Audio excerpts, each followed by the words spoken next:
आजच्या मरणासाठी पेत्राचं पहिलं पत्र याचा 5वा अध्याय आणि 8वं वचन वाचू इच्छित आहे. पहिले पेत्र 5 आणि 8 त्यामध्ये, आणि आम्हा सर्वांना हे वचन चांगलं परिचित आहे.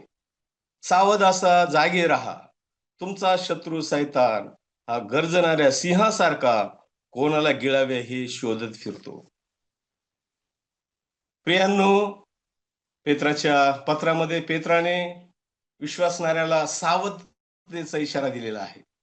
सावध असा, जागे राहा. का जागे राहायचं, का सावध असायचंय? तर तुमचा शत्रू सैतान हा गर्जणाऱ्या सिंहासारखा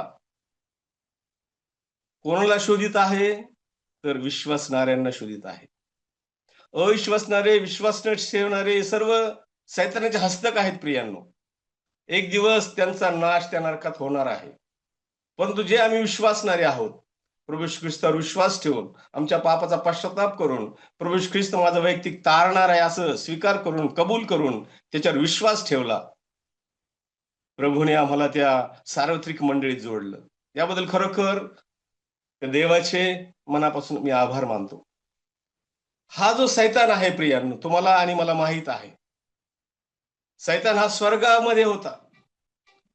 तो दिव्यदूत होता, गर्वाने तो भरलेला, देवापेक्षा उंच स्थान त्यांनी करावं असं त्याच्या मनामध्ये विचार आला, गर्व आला. पण आम्ही पाहतो की देवाने त्याला त्या गर्वामुळं खाली टाकण्यात आलं. तो इतका सुंदर होता, लुसिफर नावाने प्रसिद्ध होता. अनेक दिव्यदूत जे पतित झाले ते घेऊन तो स्वर्गातून खाली पडला. प्रियांनो, या सैतानावर आम्हाला विजय मिळवायचा आहे, त्याच्यापासून आम्हाला सावध राहायचं आहे. हा सैतान आम्हाला गिळंकृत करण्याचा प्रयत्न करत आहे. तसं पाहिलं तर सैतान स्वतः आम्हाला काही करत नाही प्रियांनो, पण तो अनेक मोह तो आमच्या समोर आणतो. सैतानाला अनेक नावं देवाच्या वचनामध्ये दिलेली आहेत. तो विरोधक आहे. आम्ही उत्पत्तीमध्ये 3ऱ्या अध्यायाच्या पहिल्याच वचनात वाचतो की तो धूर्त आहे. सर्पाच्या रूपाने त्याने त्या बागेत प्रवेश केला. आम्ही त्याकडे जाऊया. उत्पत्ती याचा 3रा अध्याय आणि त्याचं पहिलं वचन. त्यामध्ये असं म्हटलं आहे, परमेश्वर देवाने केल्या सर्व वनचरा सर्प फार धूर्त होता. तो स्त्रीला म्हणाला, तुम्ही बागेतल्या कोणत्याही झाडाचे फळ खाऊ नये असे देवाने तुम्हाला सांगितले होते काय? असं सांगितलंच नव्हतं प्रियांनो. कारण आम्हाला माहिती आहे, हवाबाईने त्या ठिकाणी उत्तर दिलं नंतर की बागेतल्या सर्व झाडाचे फळ खाण्यास आम्हाला मोकळीक आहे, परंतु जे मध्यभागी झाड आहे, बऱ्या वाईटाचं ज्ञान करून देणारं झाड आहे, त्याचं फळ तुम्ही खाऊ नका. आणि नेमकं त्या मध्यभागी असणाऱ्या झाडावरच सैताने आपलं लक्ष केंद्रित केलं आणि हवेला त्या फळाकडे पाहून, त्या झाडाकडे पाहून मोह आला प्रियांनो, आणि ती त्या मोहात पडली. तिने ती फळ खाल्लं. सैतानाने तिला दिलं नाही, सैतानाने नक्कीच तिला दाखवलं, आणि ती त्या मोहात पडली, पापात पडली, आणि पापाचा भयानक परिणाम मनुष्याच्या पतनावर झाला प्रियांनो. आम्हाला माहित आहे, सापालाही शाप दिला, मनुष्यालाही शाप दिला आणि स्त्रीलाही शाप दिला. आम्हाला माहिती आहे प्रियांनो, आदामापासून तर प्रभू येशू ख्रिस्तापर्यंत शापाचं राज्य, मरणाचं राज्य होतं. कारण नियमशास्त्राद्वारे कोणीच नीतिमान ठरणार नव्हतं. पण आम्ही पाहतो प्रियांनो, प्रभू येशू ख्रिस्ताच्या आगमनाने सर्व काही आशीर्वादित होणार होतं. म्हणून पापाद्वारे मरणाचं राज्य मनुष्यावर आलं. आजही मनुष्य मरत आहे, आजही मनुष्य ते शापाने कष्ट करत आहे. आजही मनुष्याला ज्यावेळेस आमच्या कपाळावर घाम येतो प्रियांनो कष्टांचा, त्यावेळेस ते शापाचं रूप आमच्या समोर धारण होतं. प्रभू आम्हाला त्याची टोचणी लावून देतो, तू शापामध्ये होतास, तू पापामध्ये होतास. म्हणून आम्ही धन्यवाद देऊ प्रियांनो प्रभूला. योग्य वेळी तो आला, काळाची पूर्णता झाली आणि तो आला. त्याला देह धारण करणं फार गरजेचं होतं प्रियांनो, देव असताना मनुष्य होणं. आम्ही पाहतो सैतान स्वर्गामध्ये होता, दियाबल म्हटलेला, लुसिफर म्हटलेला तो सैतान. आम्ही पाहतो की प्रभूचं कार्य पूर्णतेस जाऊ न देणं त्याचा निर्णय होता, त्याचा संकल्प होता. मनुष्याने पापात मरावं. मनुष्याने देवाने जेव्हा मनुष्याला निर्माण केलं, तेव्हा आपल्या स्वतःसारखं सदृढ असं, प्रतिरूप असं. परंतु आम्ही पाहतो प्रियांनो, सैतानाला ते आवडलं नाही आणि सैताने तेथेच घाला घातला. देवाच्या योजनेला त्यांनी घाला घालण्याचा प्रयत्न केला प्रियांनो. कुठपर्यंत? प्रभू येशू ख्रिस्ताला या जगात येऊपर्यंत. प्रभू येशू ख्रिस्त येण्याचं एकच कारण, आम्हाला पाप सत्तेपासून, या मरणापासून, या शापापासून मनुष्याला मुक्त करावं. आजही प्रियांनो या ठिकाणी आम्ही जे जमलेलो आहोत, त्यापैकी जर कोणी आतापर्यंत प्रभू येशू ख्रिस्तावर विश्वास ठेवलेला नसेल, प्रभू येशू ख्रिस्ताच्या वधस्तंभाच्या त्या मरणावर, त्याच्या त्या पुनरुत्थानावर अजूनही विश्वास ठेवला नसेल, तर आज प्रभूने पुन्हा एक वार संधी दिली आहे. जो कोणी त्याच्यावर विश्वास ठेवतो त्याचा नाश होत नाही, तर त्याला सार्वकालिक जीवन मिळतं. परंतु हा जो सैतान आहे, आमचा विरोधक आहे, आम्हाला थकवणारा आहे, देवाची योजना सिद्धीस जाऊ नये हा त्याचा विचार आहे, मनुष्याने पापातच मरावं हा त्याचा विचार आहे. म्हणून प्रियांनो, तुमचा शत्रू सैतान यापासून आम्हाला सावध असणं फार गरजेचं आहे. आम्ही तिमोथेच्या दुसऱ्या पत्राच्या 2 आणि 3 वचनामध्ये वाचतो की आम्ही येशूचे शूर शिपाई आहोत आणि शिपायाने सिद्ध असणं फार गरजेचं आहे. मध्यपूर्व भागामध्ये, आशियामध्ये जे युद्ध चालू आहे, आम्ही पाहतो इस्रायल त्याचा भाग आहे. इस्रायलच्या आजूबाजू सर्व शत्रू आहेत. आम्हाला विश्वास आहे प्रियांनो, देवाच्या वचनाप्रमाणे सर्व घडणार आहे. जे शत्रू इस्रायल विरुद्ध उठलेले आहेत, परंतु आमचा देव प्रभू येशू त्यामध्ये उभा राहणार आहे. एक दिवस त्या राष्ट्राचा बचाव करणार आहे. आणि आम्ही पाहतो की हा सैतानापासून कोणी वाचलं नाही जगातील प्रियजनांनो. त्याला जगाचा अधिपती म्हटलेला आहे. आणि ह्या युगाच्या दैवतांनी या युगाच्या लोकांची मन आंधळी केलेली आहेत. एक वेळ डोळे आंधळे असले चालतील प्रियांनो, परंतु मन आंधळ असणं फार धोक्याचं आहे. कारण त्याच्या पुढे सर्व अंधार आहे आणि अंधारामुळं मनुष्याला काही दिसत नाही. मनुष्य पापामध्ये, त्या संसारामध्ये इतका गुरफटलेला आहे की तो त्यातून बाहेर येणं अशक्य आहे. आम्ही पाहतो ज्यावेळेस या 3ऱ्या वचनामध्ये मानवाचं पतन झालं, ज्यावेळेस त्या फळाकडे तिने पाहिलं हव्वेबाईने, तिला ते खाण्यास चांगलं, दिसण्यास मनोहर, शहाणे करण्यास इष्ट, ही जी सैतानाची गुरु किल्ली आहे प्रियांनो, 3 पदरी, ती त्या ठिकाणी आम्ही पाहतो. त्यामुळेच हवाबाईचं, मनुष्याचं पतन झालं. आम्ही एक वचन वाचूया, योहानाचं पत्र, पहिलं पत्र, 2रा अध्याय, 15वं वचन, 15, 16 आणि 17. जगावर, जगातल्या गोष्टीवर प्रीती करू नका. जो कोणी जगावर प्रीती करीत असेल तर त्याच्या ठायी पित्याची प्रीती नाही. कारण जगात जे सर्व आहे ते म्हणजे देहाची वासना, डोळ्याची वासना आणि संसाराविषयीची फुशारकी, ही पित्यापासून नाही तर या जगापासून आहे. या तिन्हीच गोष्टीमध्ये मनुष्य अटकलेला आहे प्रियांनो. देहाची वासना, डोळ्याची वासना, संसाराविषयीची फुशारकी. आणि या जगामध्ये मनुष्याचं ह्या तिन्ही गोष्टीकडे मन लागलेलं आहे. आणि या तिन्ही गोष्टीकडे मन लागल्यामुळं सैतानाचं वर्चस्व वाढत आहे प्रियांनो. आम्हाला माहित आहे आखानाचं पाप. त्या लुटीमध्ये त्याला ते सिनेरी झागा दिसला, सोन्याची वीट दिसली आणि त्याने लपवून ठेवलं. लोभाचं, मोहाचं पाप. त्यामुळे त्याचं काय झालं प्रियांनो? नाश झाला. त्याच्या घराण्याचा नाश झाला. म्हणून सैतानाचं वर्चस्व मनुष्यावर जोपर्यंत आहे तोपर्यंत प्रियांनो मनुष्याचा नाशच होणार आहे. आम्हाला माहित आहे 2ऱ्या अध्यायामध्ये, 3ऱ्या अध्यायामध्ये सैतानाची एंट्री झाली आणि शेवटच्या 30व्या अध्यायामध्ये त्याचा नाश होणार आहे. सैतान हा हरलेला शत्रू आहे प्रियांनो. सैतानाने प्रभूची परीक्षा घेतली, परंतु प्रभूने त्याला निरुत्तर केलं. आम्ही मत्तय याच्या 4थ्या अध्यायात जाऊया आणि त्यातील काही वचने पहा. प्रभू ख्रिस्ताची परीक्षा त्यांनी ह्या 3 पदरी, जी डोळ्याची वासना आहे, देहाची वासना आहे आणि संसाराची फुशारकी आहे, या तिन्ही गोष्टीचा सामना आमच्या प्रिय प्रभूला करावा लागला. 40 दिवस रात्र दिवस उपवास केल्यानंतर त्याला भूक लागली. हे पाहून त्याने काय म्हटलं प्रभूला, या धोंड्याची भाकरी कर. प्रभू करू शकला असता प्रियांनो. आम्हाला माहित आहे 5 भाकरी 5,000 लोक जेवून तृप्त झाले.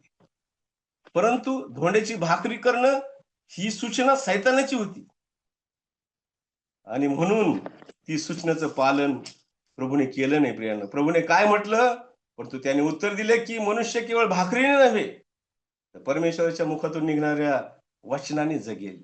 होय प्रियांनो, आमच्या प्रभूनं त्या भाकरी करणं त्याला शक्य होतं, पण देहावर सैतान काय करतो, वर्चस्व करण्याचा प्रयत्न करतो, हल्ला करण्याचा प्रयत्न. पहिला हल्ला त्याने देहावर केला की मनुष्याला भूक किती महत्वाची आहे, म्हणून आमच्या प्रभूनं त्याला सरळ उत्तर दिलं. दुसरी परीक्षा आम्ही त्याच ठिकाणी पाहतो, त्याला पवित्र नगरीत नेऊन मंदिराच्या शिरोभागी उभं केलं आणि त्याला म्हटलं, तू देवाचा पुत्र आहेस तर खाली उडी टाक, कारण तू आपल्या दूताला तुझ्याविषयी आज्ञा करील तर तुझा पाय धोंड आपटू नये, म्हणून ते तुला झेलून धरतील. प्रियांनो, प्रभूच्या संरक्षणासाठी अनेक देवदूत हवे तेव्हा तयार असते. प्रभूने तसं केलं नाही. ही अरण्यात प्रभूची परीक्षा झाली आहे आणि त्या परीक्षेमध्ये आमचा प्रभू वचनाच्या द्वारे त्याने वचनाने उत्तर दिलेलं आहे. शास्त्रात असे लिहिले आहे, शास्त्रात असे लिहिले आहे असे म्हणून त्यांनी त्या सैतानाला नष्ट नाबूद करण्याचा प्रयत्न केला प्रियांनो.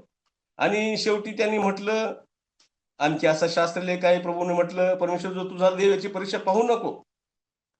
पुढे सैतानाने त्याला अतिशय उंच डोंगरावर नेले आणि जगातील सर्व राज्य त्याचे वैभव दाखविले. प्रियांनो, दाखवण्याचा उद्देश हाच होता. आम्हाला माहिती आहे प्रियांनो, आमचा प्रभू जगाचा निर्माण करता आहे, त्यांनी सर्व सृष्टी निर्माण केलेली आहे, पण या पती देवदूतांनी त्याची परीक्षा घेतली देहामध्ये आणि सर्व वैभव त्याला दाखवलं आणि त्याला म्हटलं, तू मला नमन कर, तू माझ्या पाया पड. प्रियांनो, मनुष्य हा या 3 पदरी सैतानाच्या ताब्यात गेलेला आहे. देहाची वासना, डोळ्याची वासना, संसाराची फुशारकी. अनेक उदाहरणं पवित्र शास्त्रामध्ये आहेत प्रियांनो. आम्ही आखानाचं उदाहरण पाहिलं, त्याला मोह आला, त्या डोळ्याने पाहिलं, लपून ठेवलं, नाश झाला. प्रियांनो, आम्ही हवाबाईविषयी पाहिलं, ते दिसण्यास मनोहर दिसलं, तिला फळ खाण्यास इष्ट. प्रियांनो, ते खाऊन त्यांनी स्वतःचे नाश ओढवून घेतला. आम्ही पाहतो पुन्हा एक उदाहरण आमच्या समोर येतंय शमशोनाचं, शास्त्रीच्या पुस्तकामध्ये शास्त्री 13 ते 16 मध्ये शमशोनाचं उदाहरण आमच्या समोर आहे प्रियांनो. शमशोन हा नाझीर होता. शमशोन हा देवाचा भक्त होता आणि त्याला देवाने एवढी शक्ती दिली होती ते आम्ही पाहतो. परंतु ज्या वेळेस त्याचा जन्म झाला, मानवाने अशी प्रार्थना केली, ह्या बाळाचं संगोपन करणं आम्ही कसं करावं, जो तू पुत्र आम्हाला दिलेला आहेस.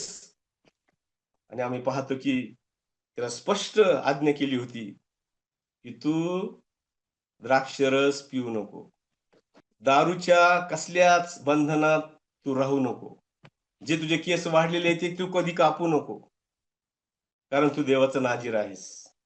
पण आम्ही पाहतो प्रियांनो, शमशोन विसरला. तरुण झाल्यानंतर तो तिमनाच्या प्रेमात पडला आणि त्यापुढे पाहतो आम्ही नंतर दलिलाच्या प्रेमात पडला.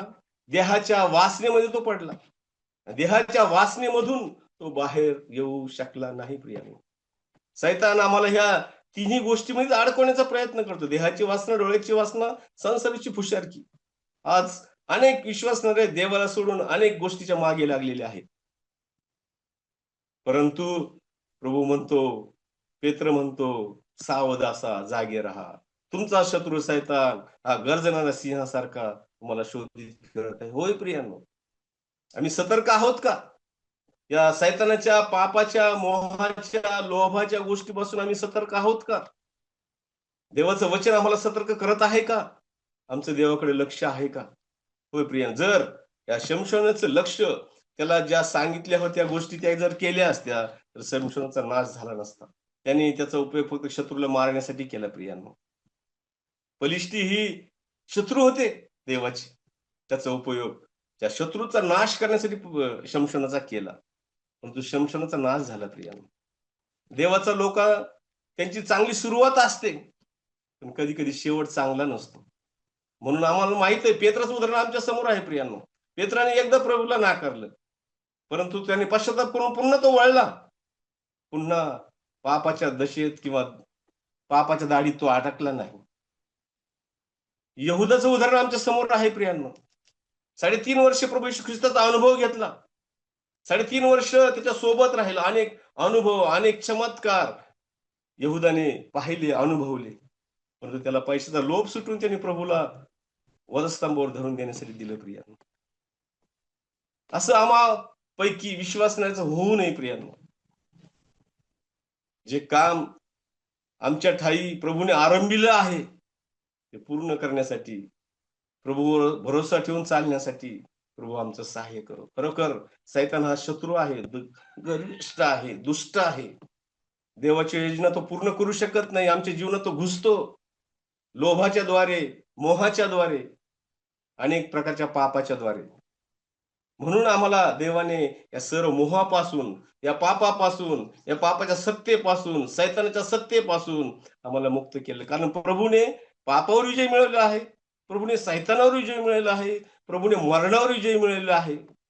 म्हणून त्याच्यावर ज्यावेळेस आम्ही विश्वास ठेवतो, या सर्व काही करण्यास प्रभू आम्हाला शक्ती आणि सामर्थ्य देतो. फिलिप्पियराच्या पत्रात 4:13 मध्ये म्हटलंय, मला तो सामर्थ्य देणारा देव आहे. माझ्या अशक्तपणात तो सामर्थ्य देतो. प्रियांनो, आम्ही मनुष्य आहोत. मनुष्यावर मोह येणार, परंतु आम्ही मोहामध्ये पडू नये.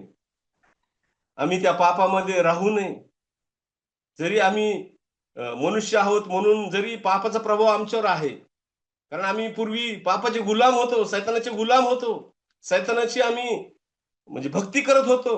परंतु प्रभूच्या दयेने, कृपेने त्यांनी आम्हाला या सर्व योजनातून, या कष्टातून, या सत्तेतून बाहेर काढलेलं आहे आणि आम्हाला स्वतंत्र असं प्रभूचे गुलाम केलेलं आहे. म्हणून या जीवनामध्ये जोपर्यंत आमच्या जीवात जीव आहे तोपर्यंत आम्ही त्या प्रभूला चिटकून, बिलगून, त्याच्या वचनाकडे लक्ष देऊन, कारण स्तोत्रकर्ता पहिले एक स्तोत्रामध्ये आम्ही स्पष्ट वाचतो. प्रिय स्तोत्रकर्ता काय म्हणत आहे पहिल्या स्तोत्रामध्ये? धन्य तो पुरुष जो दुर्योधनाच्या मसलतीने चालत नाही, पापी जनाच्या मार्गात पाऊल घालत नाही आणि धर्मनिंदकाच्या बैठकीत बसत नाही, तर परमेश्वराच्या नियमशास्त्रात रमतो, त्याच्या नियमशास्त्राचे अहोरात्र मनन करतो, तो धन्य. आणि ते कशासारखे आहेत? ते झाड पाण्याच्या प्रवाहाजवळ लावलेले असते, जे आपल्या हंगामात फळ देते, ज्याची पाने कोमजत नाही, अशा झाडासारखा तो आहे, आणि जे काही तो हाती घेतो ते सिद्धीत जाते. होय प्रियांनो, स्तोत्र 1 मध्ये आम्हाला 2 व्यक्तिचित्र दाखवले, एक धार्मिक आणि एक अधार्मिक, एक नीतिमान, एक अनितिमान. नीतिमान पुरुषाने देवाच्या वचनामध्ये राहावं, मार्गापासून दूर राहावं, पापी जनामध्ये त्यांनी राहू नये, त्याची सहभागिता पवित्र जनाच्या सभेत असावी, मंडळीच्या लोकांच्या सभेत असावी. तो कधीच देवापासून दूर जाणार नाही. म्हणून सैतानाला आम्हाला अडवायचं आहे, सैतानाला आम्हाला हरवायचं आहे. सैतान आम्हाला जी शस्त्रसामुग्री आम्हाला इफिसकरच्या पत्रामध्ये दिलेली आहे, इफिस 6:10-18 मध्ये आम्हाला माहिती आहे प्रियांनो, तारणाचे शिरस्त्र, तलवार दिलेली वचनाची, विश्वासाची ढाल आमच्याजवळ आहे. म्हणून आम्ही कधी विसरू नये, त्या सैतानाला आमच्यावर हावी होऊ देऊ नये, त्याला विजयी होऊ देऊ नये. खरोखर सैतान हरलेला शत्रू आहे. पापावर जरी आज मरणावर, पापावर सैतानाची सत्ता आहे, पण प्रभू येशू ख्रिस्तावर ज्यावेळेस आम्ही विश्वास ठेवला, पवित्र आत्म्याच्या द्वारे त्याने आमच्यामध्ये शिरकाव केला, आमच्यामध्ये वस्ती केली, आणि तो आम्हाला सहाय्य करणार आहे. सैतानापेक्षा आमचा देव फार समर्थ आहे, सर्व ज्ञानी आहे, सर्व समर्थ आहे.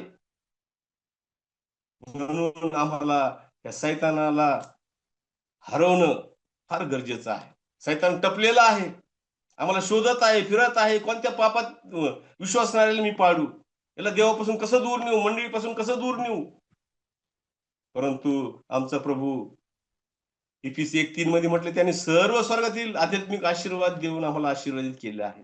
म्हणून आम्ही या दिवसामध्ये अधिक प्रभूला धरून, विश्वासात टिकून राहून, मंडळीला धरून, मंडळीच्या अधीन राहून, मंडळीच्या सेवकाच्या अधीन राहून आणि मंडळीचं काम जे त्यांनी आम्हाला शेवटपर्यंत करण्यास दिलेलं आहे सुवार्ता, हे करण्यासाठी प्रभू या दिवसात आम्हा प्रत्येकाचं अधिक सहाय्य करू, अशी आम्ही प्रार्थना करू. आज जे आम्ही सर्वजण ऐकत आहोत प्रियांनो, जे काम प्रभूने आम्हाला दिलेलं आहे, सिद्धीस नेणारा प्रभू आहे. सर्व गौरव, महिमा, सन्मान आम्ही त्याला देऊया आणि त्याच्या इच्छेनुसार जीवन जगण्यास, त्याला संतविषणारं जीवन जगण्यास प्रभू आम्हा प्रत्येकाचं सहाय्य करू.